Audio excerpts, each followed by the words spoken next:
Video like जरूर कर लीजिए और ऐसे वीडियो लगातार फ्री में पाने के लिए चैनल को तुरंत सब्सक्राइब कर लीजिए और बेल आइकन को जरूर टैप कर लीजिए ताकि आगे भी सारे वीडियो आपको मिलते रहे। यूट्यूब में फॉलो करते हैं तो प्लीज ये वाला फ्री टेलीग्राम चैनल जरूर ज्वाइन कर लीजिएगा। सारे नोटिफिकेशन, सारे अपडेट यहीं पे आते हैं, ध्यान रखिए।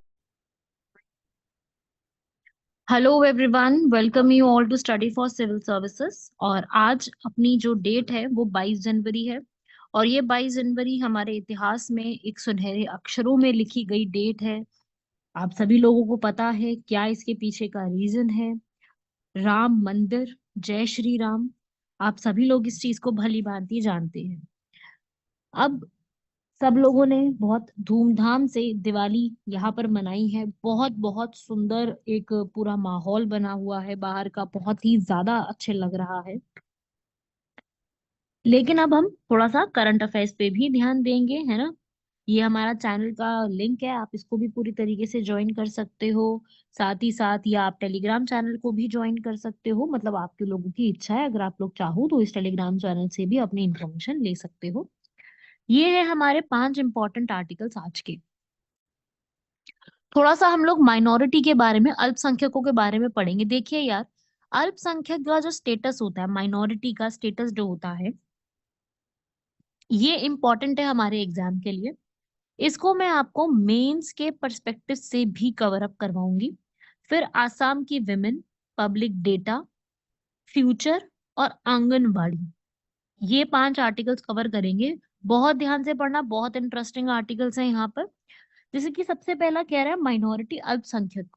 अब देखिए भाई, अल्पसंख्यक भारत में जितने भी हैं वो आप सभी लोग जानते हैं। अल्पसंख्यकों का भारत में जो है वो संविधान में भी मेंशन्ड है। और अल्पसंख्यक भी हमारे यहाँ पर अलग अलग तरीके से काफी सारे हमको देखने को मिलते हैं। इंडिया एक ऐसी कंट्री है जहाँ पे बहुत जबरदस्त कल्चर और रिलीजियस डाइवर्सिटी मिलती है।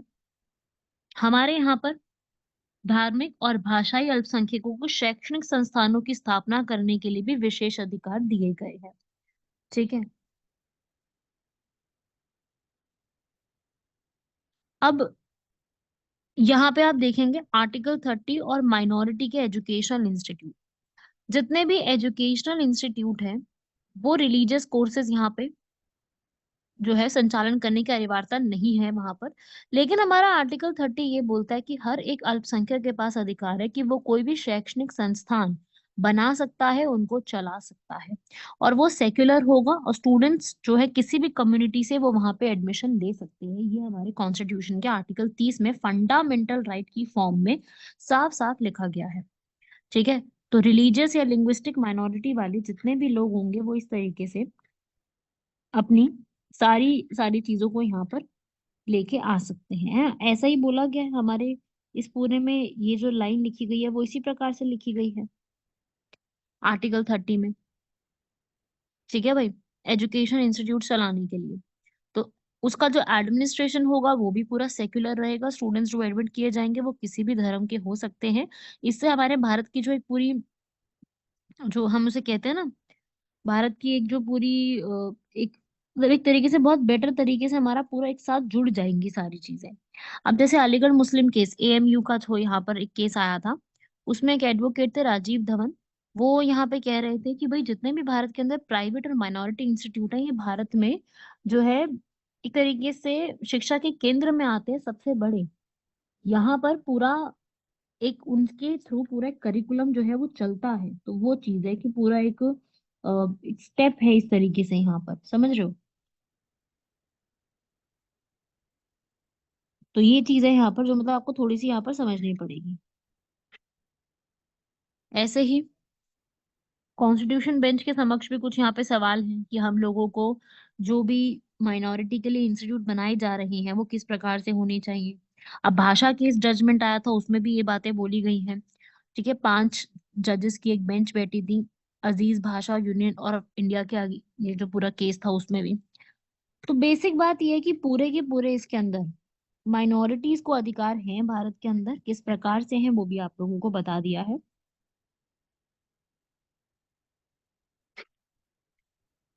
ठीक है भाई, आप ये पूरा पढ़ सकते हो, रीड कर सकते हो इसके अंदर ये सारे फैक्ट्स। आपके सामने मैंने पूरे रख दिए हैं। हमारे जो पूरा एक माइनॉरिटीज है उनको स्टेटस यहाँ यहाँ पे दिया गया। तो माइनॉरिटी का लीगल पर्सपेक्टिव मैंने बताया। ऐसे ही हमारे भारत में नेशनल कमीशन फॉर माइनॉरिटी भी एक कमीशन एग्जिस्ट करती है। अच्छा, मैं एक बात पूछूं आपसे कि भारत में माइनॉरिटीज कितने हैं, तो आप क्या बताएंगे? माइनॉरिटीज भारत में है 6। मुस्लिम, सिख, क्रिश्चियंस, बुद्धिस्ट, पारसी, 1 2 3 4 5 हो गए ना, 6। कौन से रह गए? मुस्लिम, सिख, क्रिश्चियन, बुद्धिस्ट, पारसी और जैन, राइट। तो ये है हमारे 6। ऐसा हमारे 2011 के सेंसस के हिसाब से नेशनल कमीशन फॉर माइनॉरिटीज ने बताया, और उन्होंने ये बताया कि ये वाली जो पूरी जनसंख्या है, ये सारी माइनॉरिटीज की टोटल जनसंख्या 19.3% है पूरे भारत में, ऐसा बताया गया है। ठीक है, ये है माइनॉरिटी का स्टेटस जो हमें बताया गया है, जो आप ये पढ़ सकते हो। ठीक है भाई, एक स्टेट में कोई एक पर्सन माइनॉरिटी है, हो सकता है दूसरी स्टेट में वो पर्सन मेजोरिटी में रहता हो, पॉसिबिलिटी है ना। तो एक पर्सन एक स्टेट में माइनॉरिटी हो सकता है दूसरी स्टेट में वो मेजोरिटी में रहता हो। तो ये एक छोटा सा कॉन्सेप्ट था बताने के लिए। ठीक है भाई, याद हो जाएगा। आर्टिकल 29, आर्टिकल 30 और आर्टिकल 350 बी भी है। मैं वो बता देती हूँ एक और चीज आपको। आर्टिकल 350 बी, अगर आपने पॉलिटी पढ़ी है तो आप लोगों को ये पता होगा। 350 बी, यहाँ पर एक अलग से हमारे पास एक पोस्ट होती है, special officer for linguistic minorities. वो एक अलग से स्पेशल ऑफिसर की पोस्ट भी होती है, जो कि स्पेशल और लिंग्विस्टिक माइनॉरिटीज को यहाँ पर अंडरटेक में पूरी चीजें देखता है। ठीक है भाई, याद रखिएगा इसको भी। अगला आता है असम की वुमेन को एम्पावर करना, क्योंकि असम की सरकार ने मुख्यमंत्री महिला उद्यमिता अभियान को यहाँ पे स्टार्ट किया ताकि वुमेन एंटरप्रेन्योरशिप को प्रमोट किया जा सके। ये देखें कि भाई number of children, number of women कितने ज्यादा यहाँ पे हो सकती है। डेवलपमेंट रूरल वुमेन का हम किस प्रकार से कर सकते हैं, रूरल वुमेन आप समझते ही हैं। इस स्कीम का मेन ऑब्जेक्टिव पढ़िए यहाँ पर सभी लोग, हमको पता होना चाहिए। ये स्कीम का मेन ऑब्जेक्टिव है कि हर एक को यहाँ पर 1 लाख पर मेंबर की एनुअल इनकम उनकी हो जानी चाहिए। जनरल और ओबीसी की वुमेन जितनी भी हैं वो यहाँ पर आ सकती हैं जिनके 3 चिल्ड्रन हैं। और SC ST में वो 4 चिल्ड्रन अलाउ कर दिया गया है। मोरन मोटोक टी ट्राइब्स को भी यहाँ पर 4 चिल्ड्रन का कैप दे दिया गया है, जो कि इन ट्राइबल एरिया से बिलोंग करती है। तो इन सब यहाँ पर। और अगर कोई भी लाभार्थी ऐसा है जिसकी एक लड़की है, वो यहाँ पर स्कूल में एनरोल होनी चाहिए, तो वहां से उनको ये बेनिफिट मिल सकते हैं। और इंडियन गवर्नमेंट ने वुमेन एंटरप्रेन्योरशिप को प्रमोट करने के लिए ये पहली योजना नहीं है जो लागू करी है। इसके अलावा भी नीति आयोग ने भी यहाँ पर योजनाएं लागू करी हैं एंटरप्रेन्योर के ऊपर। मुद्रा योजना ऑलरेडी लागू हो चुकी है। स्टैंड अप इंडिया स्कीम, महिला कॉयर योजना। कॉयर योजना होती है कि भाई आर्टिस्ट और कोकोनट प्लांटेशन को यहाँ पर बढ़ाने के लिए। तो इस प्रकार से हमारे पास बहुत सारी ऐसी योजनाएं हैं जो चल रही हैं, और ये योजनाएं ही हमसे एग्जाम में पूछी जाती हैं कि क्या है ये योजना, इनका क्या ऑब्जेक्टिव है, क्या इसके अंदर हम लोगों को पता होना चाहिए। समझ गए भाई?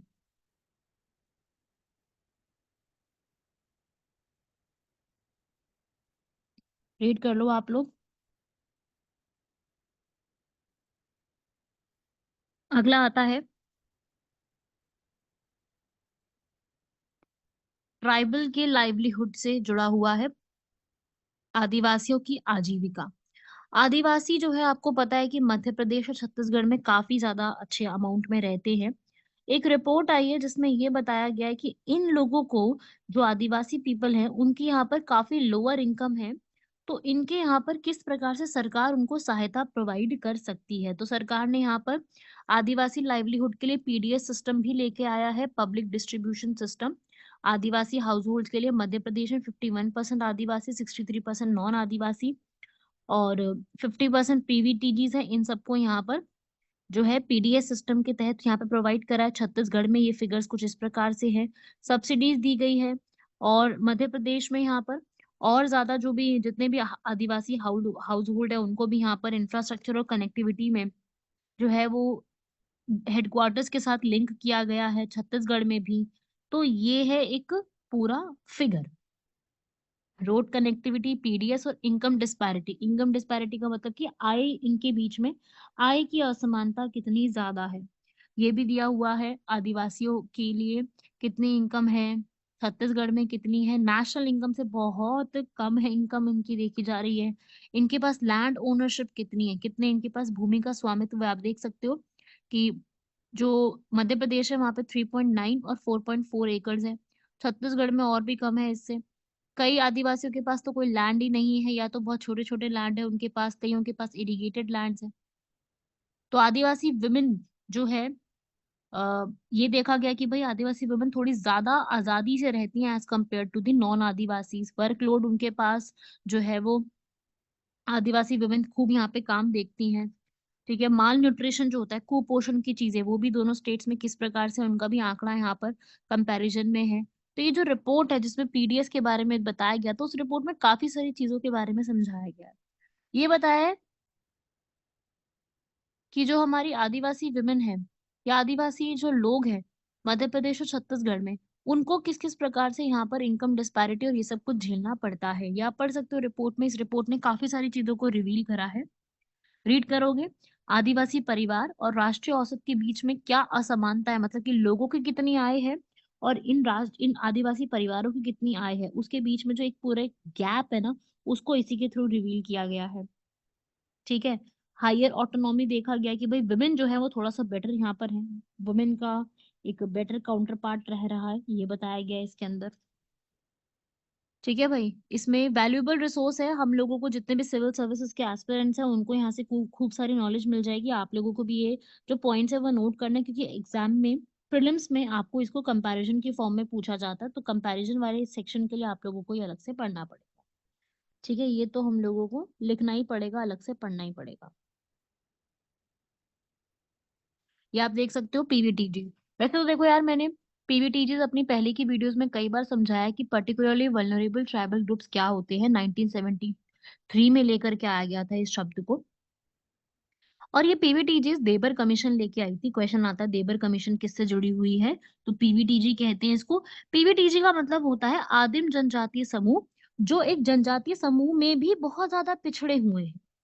ठीक है, पहले पीटीजी नाम था, इसको फिर पीवीटीजी कर दिया गया, जो कि जहां पर एग्रीकल्चर का लेवल बहुत कम है, लिटरेसी का लेवल कम है, इकोनॉमिक बैकवर्डनेस है, मतलब कि इकोनॉमिकली वो काफी ज्यादा पिछड़े हुए हैं, और उनकी पॉपुलेशन भी अच्छी खासी है, या फिर उनकी पॉपुलेशन घटती जा रही है क्योंकि वहां पर कमी है चीजों की। तो इस प्रकार से कितनी जितनी भी यहाँ पर ये चीजें होती हैं उसे कहते हैं पीवीटीजी। देबर कमीशन द्वारा इसकी शुरुआत की गई थी। बड़ा ही ज्यादा इंपॉर्टेंट है ये बात मैं जो आपको बता रही हूँ, इसको आपको अलग से पढ़ना पड़ेगा। ठीक है, इसको आपको लिखना पड़ेगा अपने नोट्स में। ठीक है भाई, समझे मेरी बात को पूरी? तो ये आप अपने नोट्स में लिख लो इस चीज को,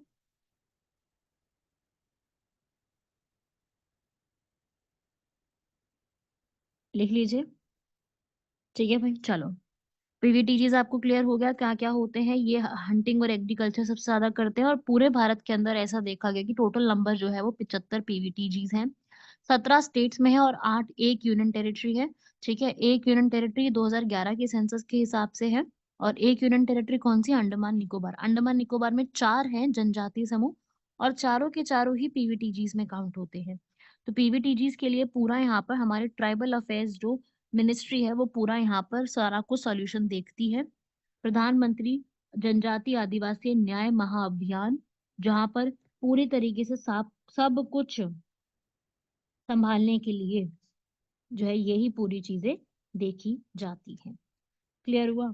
समझिए बात को कि कौन कौन यहाँ पे चीजों को देखता है। तो यही मेन मुझे आप लोगों को बताना था, समझाना था कि पूरा ये सारी चीजों को हैंडल करने के लिए यहाँ पर ये सरकार जो है वो पूरी चीजों को देखती भी है साथ साथ, कि कहाँ पे क्या क्या चीजें होनी चाहिए, क्या क्या इंपॉर्टेंट फैक्ट्स होते हैं, क्या क्या चीजें होनी चाहिए, ये सब कुछ यहाँ पर यही जो पीवीटीजीज के अंडर आती है पूरी, ये सब इस चीज को चेक करती है, इसके ऊपर नजर रखती है कि हम कहाँ पे क्या चीजों को इम्प्रूवमेंट में लेकर के आ सकते हैं। क्लियर है?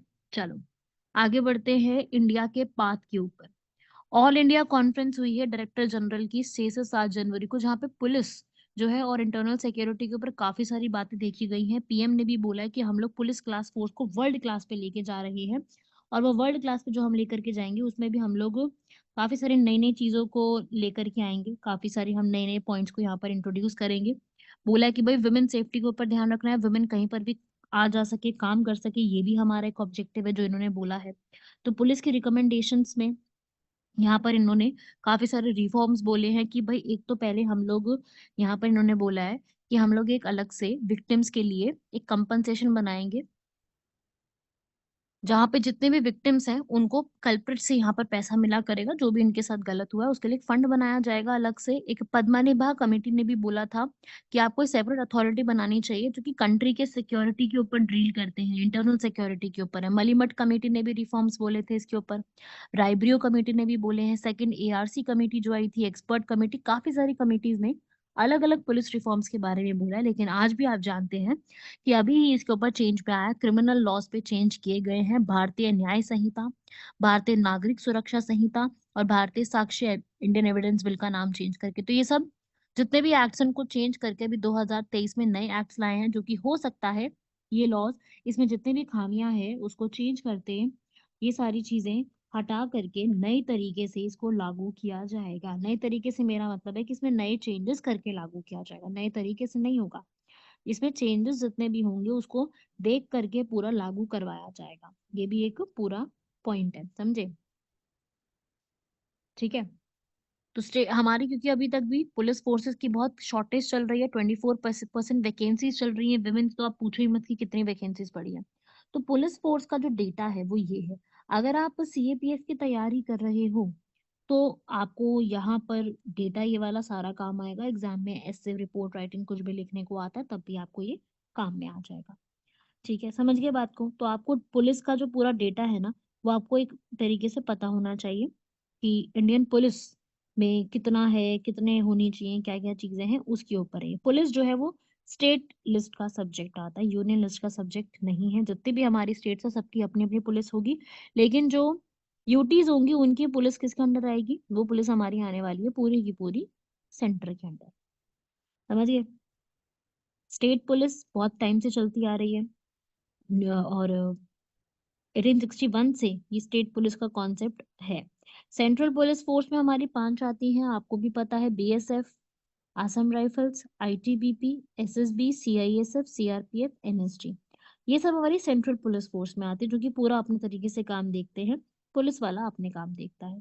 ठीक है, दोनों अलग अलग है, दोनों का सेपरेशन जो है वो अलग है। एक central central armed police force वो आर्म्ड होती है, ये वाली दूसरी अलग है। तो ये आपको छोटी सी रिपोर्ट के बारे में भी पता होना चाहिए। ठीक है भाई, बढ़ते हैं हमारे लास्ट आर्टिकल की तरफ। आंगनबाड़ी आंदोलन, स्टेट गवर्नमेंट ने यहाँ पर बोला है कि जितने भी आंगनबाड़ी यहाँ पर वर्कर्स हैं उनको यहाँ पर आवश्यक सेवा अनुरक्षण अधिनियम लागू करके उन्हें 6 महीने तक हड़ताल करने से रोक दिया गया है, क्योंकि 12 दिसंबर को जगन मोहन रेड्डी की सरकार ने उनकी सैलरी, उनके बेनिफिट्स वगैरह को लेकर के काफी बड़ी एक हड़ताल करी थी। तो सरकार ने यहाँ पर बात जो है इसमें बोला था, तो इस चीज के लिए यहाँ पर एक एक्ट उनके ऊपर लागू कर दिया गया है, essential services and maintenance act, ईएसएमए।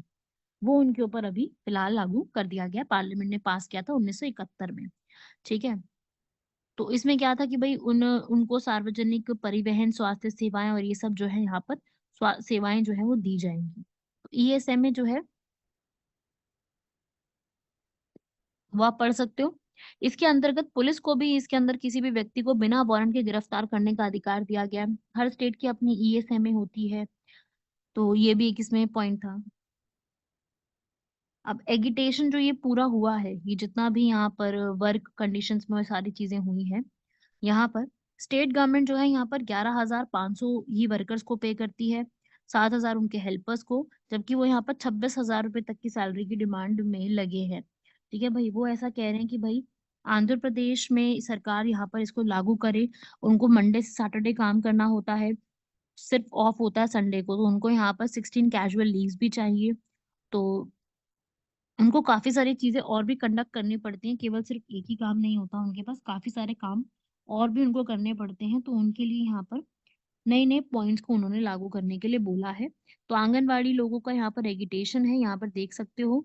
Anganwadi workers और हेल्पर्स की यहाँ पर ट्रेनिंग होना, चाहे उनको आईटी सेक्शन में इम्प्रूव करवा के देना, सेफ्टी गियर्स देना उनको, जब पैंडेमिक आया तो गियर्स वगैरह प्रोवाइड करना, सारी ये सब चीजें सरकार को करनी पड़ेंगी। तो इंफ्रास्ट्रक्चर यहाँ पर अभी बहुत अच्छा नहीं है, ये भी आप लोग जानते हैं, अच्छे वही बात थी, इस बात को समझते भी हैं।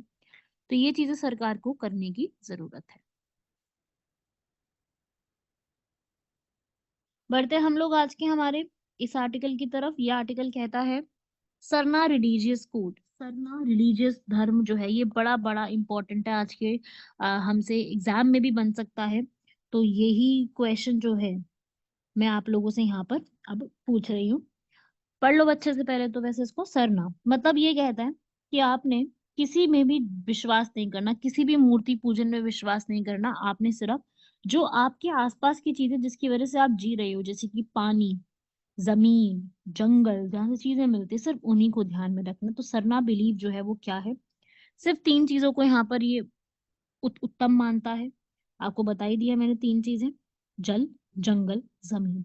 सिर्फ पेड़ों की पूजा करना, कोई मूर्ति पूजन में विश्वास ये नहीं रखते हैं। आप पढ़ सकते हो, सिर्फ नेचर की पूजा की जाएगी, सरनाथ धर्म कहते हैं इसको, जिसके अंदर ट्राइबल पीपल झारखंड के इसको मानते हैं। उन्होंने इस चीज के लिए एक बिलीव भी पास किया हुआ है।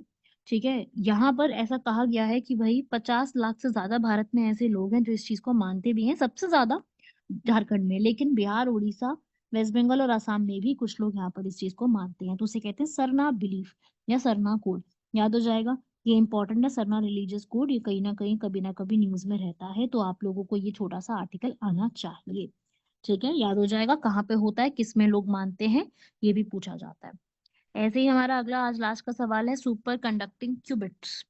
ठीक है, अब ये सुपर कंडक्टिंग क्या होता है, जो कंडक्टर्स की फॉर्म में होते हैं लेकिन सुपर कंडक्टर्स होते हैं और ज्यादा बड़े, बेटर होते हैं। तो सुपर कंडक्टर क्यूबिट जो होते हैं ये क्वांटम कंप्यूटिंग में ही आता है। ठीक है, क्योंकि सुपर कंडक्टिंग जितने भी होते हैं उसको एक अलग से पीसेस में बांट दिया जाता है, उसे क्यूबिट्स कहते हैं। तो ये क्या चीज है ये आप समझो। यहाँ पर एक आर्टिकल में ऐसा देखा गया है कि एमआईटी के लोगों ने यहाँ पर बनाया है, तो ऐसा कुछ नहीं है।